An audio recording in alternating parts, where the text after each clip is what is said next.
Hello and welcome to Rathods Science Academy. Today in this session we are going to see current affairs of 7th November 2024. So today most of your newspaper had been occupied by these elections of US, and finally in this time US elections were won by Donald Trump. Okay, so here I am also taking two articles which are relevant from that US elections point of view. Yesterday itself, while I was watching the news, when I saw this Donald Trump had won the elections of US, I thought that there will be two articles for sure in our today's newspaper. The first one is, so how this US elections and Donald Trump is going to have our impact on our foreign policy. And second one is how this Donald Trump will be facing challenges of West Asia. The two things that came into my thought were these two things, and these two things were there in our today's newspaper, and we are focusing on those two. And apart from this, there are some very little important articles they are there, so we are also going to see those. Okay, see this article title, guys. PM Vidya Lakshmi scheme. PM Vidya Lakshmi scheme for higher education gets not. So this article is very important. It is talking about promotion of education, especially for higher education. Okay, so here whenever you are writing any answer regarding higher education and promotion of government regarding this higher education, you can use this scheme as an example. Recently, PM Vidya Lakshmi scheme got not. So whenever you are getting any scheme in use, you have to see all these dimensions. So first one is, what are the key features of that scheme and which ministry is implementing that scheme, and you have to see whether it is center sector scheme or centrally sponsored scheme, and you have to see what will be the advantage of the scheme and what are the challenges.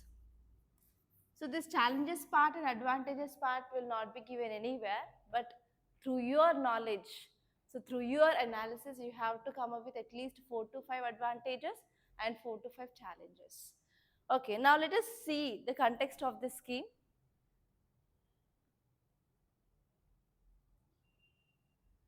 So context says that our union cabinet approved this PM Vidya Lakshmi scheme, and under this scheme they are going to provide some financial support to meritorious students, not all students. See, to meritorious students who are pursuing higher education. So for higher education, who are meritorious students, they were going to give you some financial support. So here under this scheme, who are the eligible students? So those eligible students, they will be having access to collateral free loans. That means there is no need of keeping any collateral. That means there is no need of keeping any security in the banks to get the loans. So that is one important point. Collateral free loans for tuition, and also especially this scheme is going to benefit 22 lakh students, and for next 6 years they are going to allot around 3,600 crore rupees for next 6 years. So this scheme is going to be implemented. So what are the key points that you have to see? The first one is there is increased accessibility. So through this scheme, which enhances access to higher education for deserving candidates. So the deserving candidates who are having some financial barriers, like can't pay the fees or like that, they will be getting some financial assistance from this scheme. That will lead to more educated workforce. Okay, so listen properly so that at last I will be asking you what are the advantages and disadvantages of this scheme. So here you can see one advantage here is they will be getting financial access, and second one is educated workforce in our country. And next one here is it will also encourage meritocracy. It promotes merit-based opportunities, especially ensuring the financial constraints do not hinder the capability of individuals to achieve their educational goals. So this scheme is providing for improving of educational goals of students, and even they are focusing on improving of private education as well, because this scheme is given for both government and as well as private higher education institutions. And next one here is whenever they are also giving the boost for private education, obviously we can improve competition and as well as quality in our private institutions. And next one here is we are focusing on credit risk mitigation. 75% of credit guarantee reduces the risk for banks. 75% of credit is guaranteed by the government to the bank, so that your banks will also will be having less risk. And even this facility will encourage us banks to issue loans more regularly. Okay, and even banks can now provide higher loan disbursements for the education. And next one here is, so this will be also helpful for long-term investment, especially in education sector. So whenever we are improving our investment here, we can also yield socio-economic benefits. And we can also create more amount of skilled workforce. And this scheme which also aims to increase enrollment in higher education. And next one here is, it will also result more educated society that can contribute effectively to our economy. And next one is, it will be also supporting the diverse needs as well. Okay, now let us come back to here. And now tell me, what are the advantages of this scheme? What are the advantages of this scheme? Yes, financial assistance to students who are eligible for this scheme. Next. Yeah, fair education. Next. Enrollment can be increased. Next. Okay, collateral free loans. Next. Next. There is very less risk for even banks because 75% of credit guarantee given by a government. Next. think.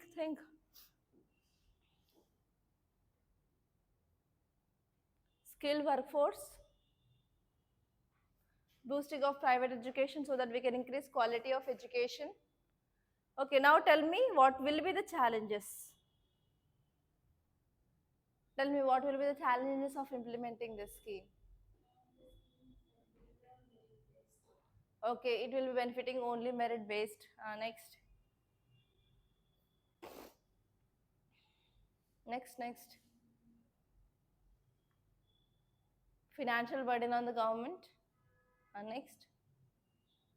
If they are boosting private institutions also, there will be more number of enrollments into private rather than government. Next. Next.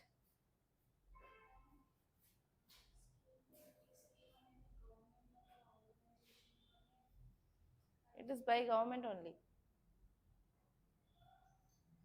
Okay, think on this. So say this article. West Asia under Donald Trump. So what is happening in West Asia? What is happening? Israel Palestine issue, right? So do you know, actually this is Trump 2.0 now. So earlier also Trump had this presidency ship of US. At that time, lots and lots of changes made by Trump. And after that, Biden came into power. And what Biden and Trump are both opposite pictures. So what are the policies came up by this Trump? They were tried to revised or revitalized by Biden. And again, because of Trump came into power, again there will be lots and lots of questions now, especially regarding this West Asia. So actually Israel-Palestine issue is going on. So during this Trump 1.0 time, Trump, he supported Israel and he also identified Jerusalem. And one more important thing made by Trump was he removed his US troops from Afghanistan. So after that only Taliban came into power. So here, because of US elections now, Trump finally won these elections. So because of this, again the questions regarding, so how this West Asia under this Trump 2.0 going to be. So this article is important from your international relations from GS paper 2. And even we have to see about how our foreign policy of India towards USA is going to change. Okay, now let us see this article in detail. So this article is saying that yes, now Donald Trump is going to face a lot of challenges in West Asia, particularly in light of ongoing conflict between Israel and Palestine.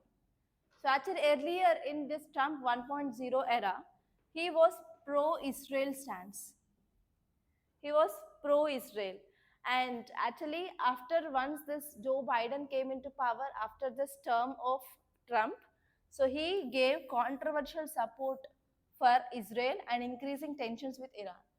So actually with this Iran also during Trump time, what happened was there was Iran's nuclear deal. But in that Iran's nuclear deal also Trump came out of this. So there are three important things that you have to remember. First one is during this Trump, he gave support to Israel. Second point is he removed his troops out of Afghanistan. And third point is he came out of Iran's nuclear deal, that is JCPOA, Iran's nuclear deal 2015. So now here there are some priorities can be focused by Trump was avoiding a border war, and he want to address domestic economic issues, and he can restore the stability in the region.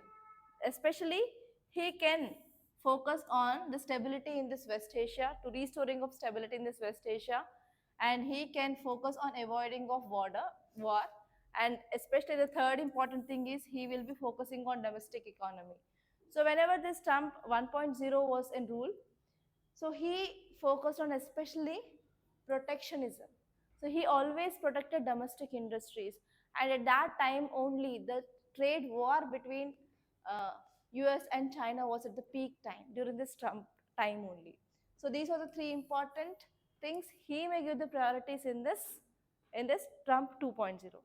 So if you see some important key points which are given in this article, they says that Trump's pro-Israel policies he made during his first presidency was he recognized Jerusalem as Israel's capital, and he also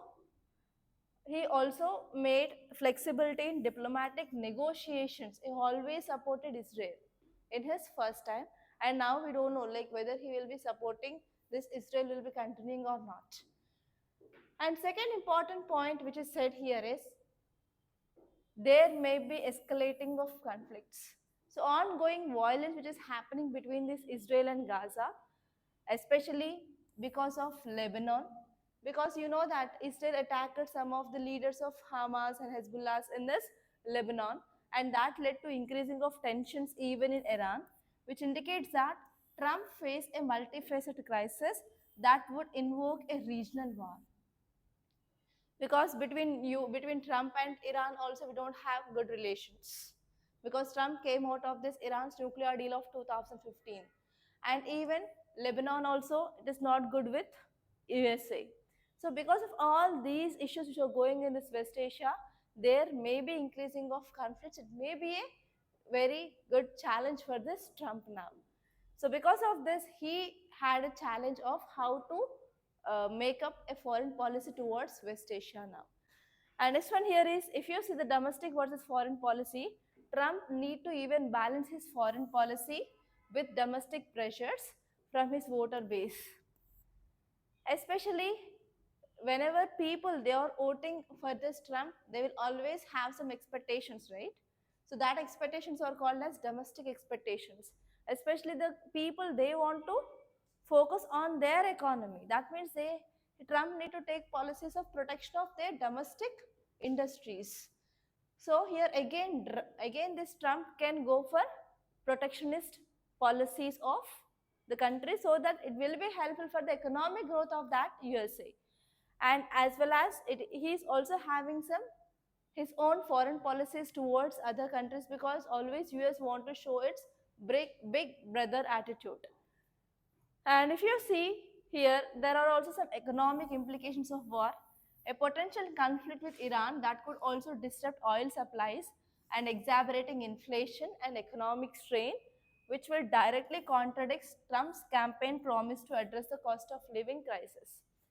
So actually one more important thing here is, so one promise he made during this campaigning of elections was living cost decrease. But whenever US and Iran, they are going on fighting. Because of this conflict between this US and Iran, so it can disrupt oil prices. So whenever we are not having the proper oil, obviously that will exacerbate inflation and as well as economic strain. So because of this, he may not keep his promise of decreasing of cost of living. And finally, this article is saying that we need a strategic vision, especially Trump need to craft a coherent strategy for West Asia. It is very much critical. And he always need to focus on restoring of American influence. Okay? And whatever the foreign policy he is going to have with the different countries, those should align with the interest of US. And even because of this Biden policies, again, it is a new challenge for Trump. Now, again, he have to change them according to the US interest and according to the promises made by Trump during election campaigns. Okay, see this article, what Trump 2.0 mean for India. So do you have any idea about this Trump time and how we had relations at that time? Any idea? No idea. So actually Trump was very much favored to India. He is like a very good friend and guide to our country. So at that time, he made lot of policies which are favoring India. For example, we came with the Quad, we came with Malabar exercises, and always US supported India. No, finally we got, we got result, but officially not announced. But most of the votes, like 292, had been got for Trump, and for Kamala Harris, it is around 229, I guess. Nothing will happen. Finally, Trump will be getting into power, 100%. Because whatever the seven states which are thing, so they got majority for this Trump only. Finally, he will be officially also he will be. It is not like that. Finally, the accounting had been done right in yesterday itself. Okay, see here, Donald Trump victory as 47th president of US, India is set to experience a shift in its bilateral relationship. So whatever the relationship that we have till yesterday with Biden, it is going to be changed with this 47th president of US, that is Donald Trump. Okay, so how we are going to change our relationship here is, first one is Trump administration expected to prioritize strengthening of trade ties. So we can improve our trade with US, and especially we can also get increased investment from USA now during this Trump period. And next one is we can also have more collaboration in technology.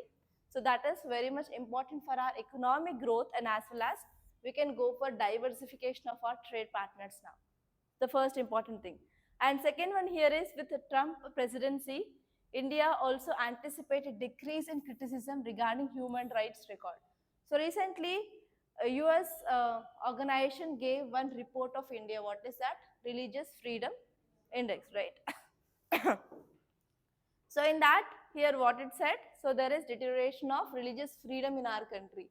So after once this Trump come into power, so we can also have a decreasing of criticism regarding human rights, and even we will be having more favorable diplomatic environment now, so that we can have further more strong bilateral cooperation between India and US.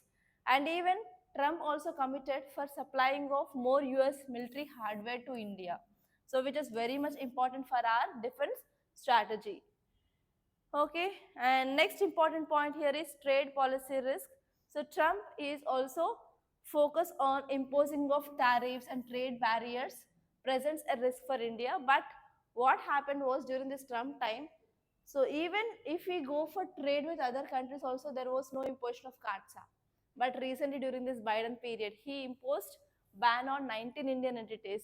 So we can also reverse that ban now because Trump came into power, so that we can also have improving of trade. And next one here is Trump relationship with other global leaders, particularly US will be having normally complex ties with Russia and as well as China. It may also provide India a unique opportunity for navigating of our own foreign policy now. so that we can go for diversification of energy.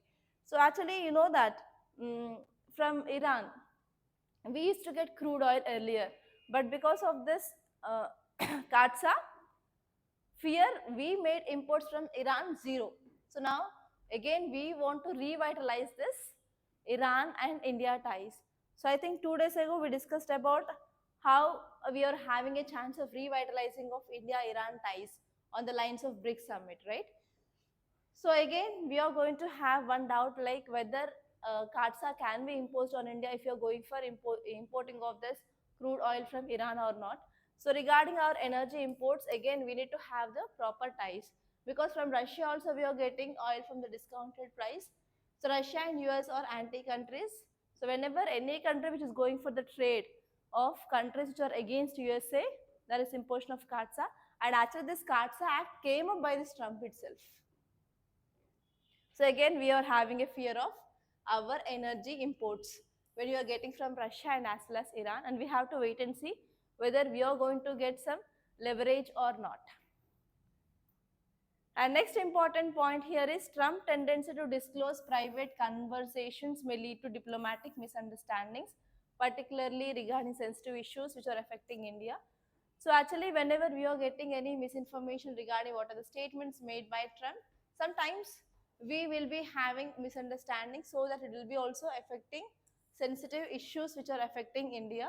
So here we have to focus on always strategic positioning of India regarding this information. We have to check whether that information is correct or wrong.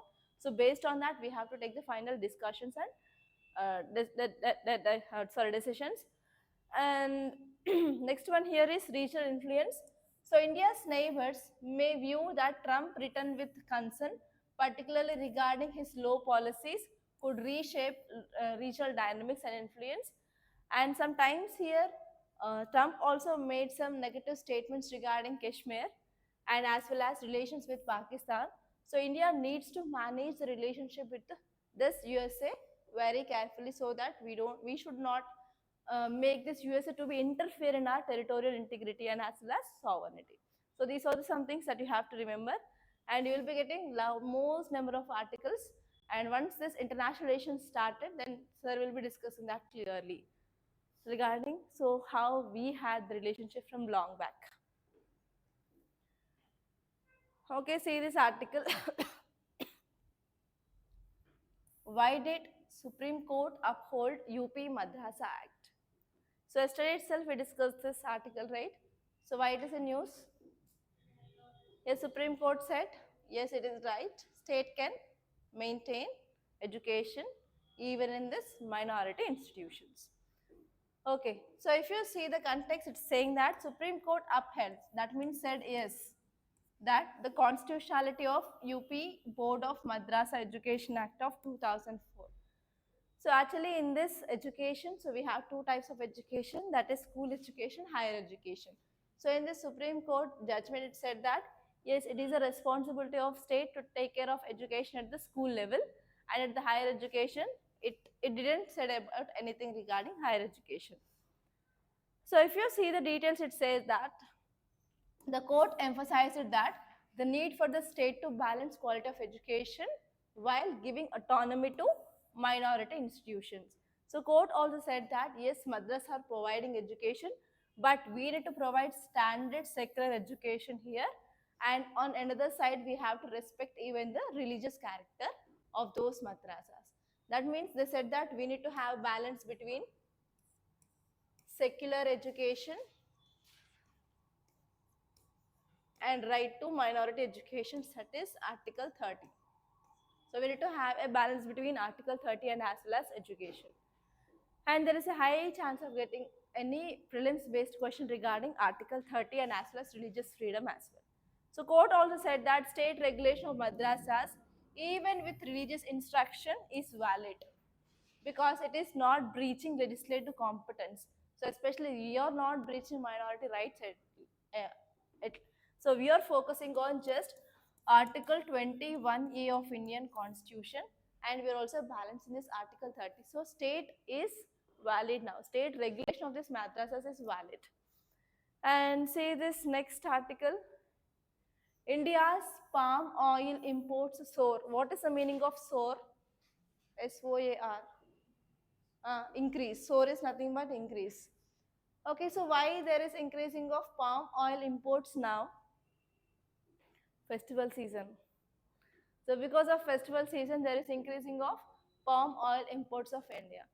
Okay, now let us see this article in detail, and this is very, very important because in 2022 there was a question regarding palm oil imports. From which countries we are importing this palm oil? Okay, so at that time, why this question was in use? Because so Indonesia, I think so Indonesia or Singapore, so the country where we are importing this palm oil, they banned the export of palm oil. So because of this, we had crunch of palm oil in our country. So because of that, the question asked in the news in this paper, like, so from which countries we are importing palm oil? So here you have to see from which countries we are importing palm oil right now in India. So actually this article is saying that India's palm oil imports soared by 59%.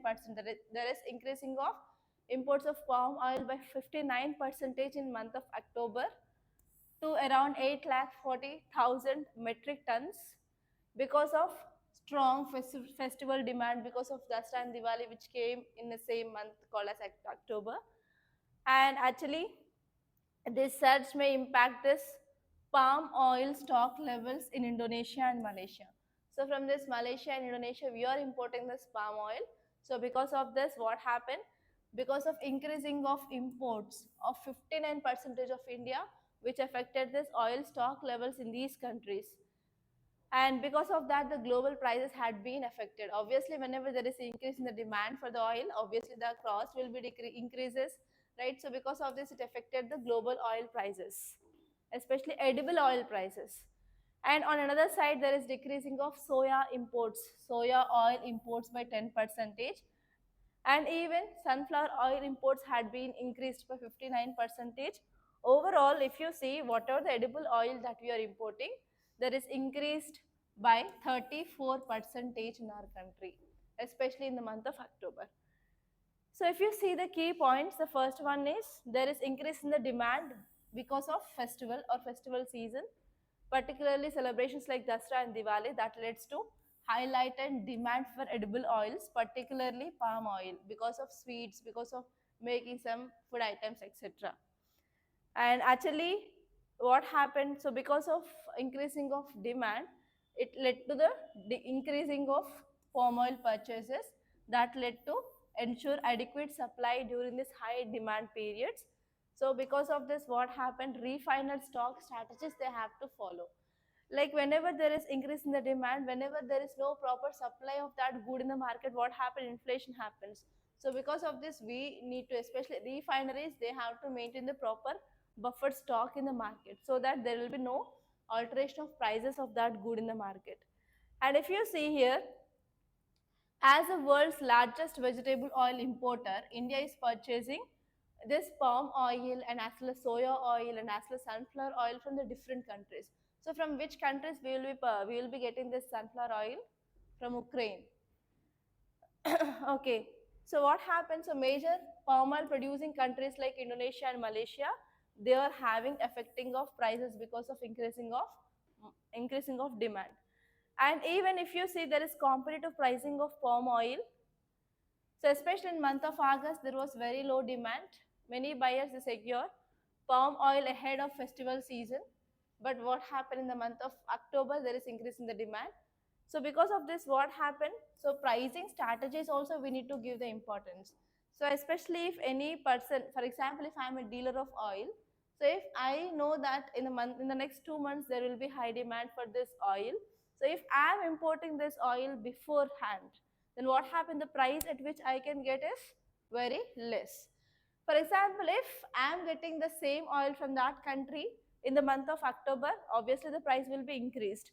So what happened?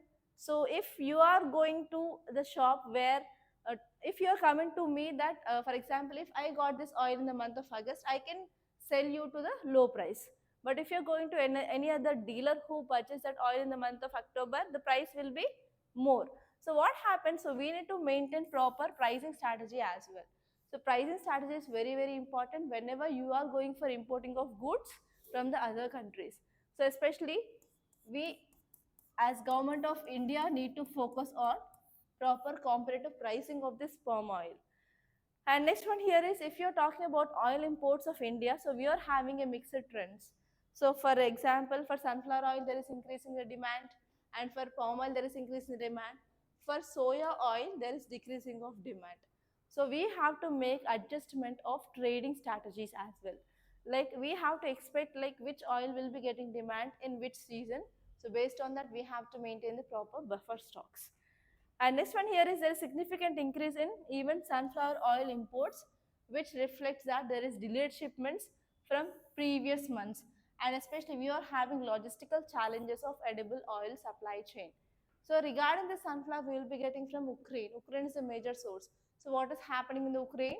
Ukraine-Russia war. So because of this, there are supply chain disruptions. So because of this, on time we are not getting imports from this Ukraine, and even we are having some logistical challenges such as transportation challenges, and because of this we have to go for diversification of our supply chains so that we can maintain the prices. And finally, this article is saying that there is overall edible oil demand growth. There is increasing of total edible oil imports, and it can signify that there is overall demand in India is very good, and we have to focus on the future pricing, and we have to focus on proper supply chain management of this edible oil market, because if the price of this oil is improving, obviously there will be increasing of food price inflation. So food price inflation is not at all good for a country, because it will be affecting poverty, it will be affecting hunger, it will be affecting malnutrition, everything, right? So we have to maintain the proper supply chain management, and we have to focus on the proper future pricing as well. So these are the things that you have to remember. Okay, so these are the important articles from your newspaper. So most of your paper is covered with US elections itself. Only the relevant articles you can go through. So don't read unnecessary articles and don't waste your time.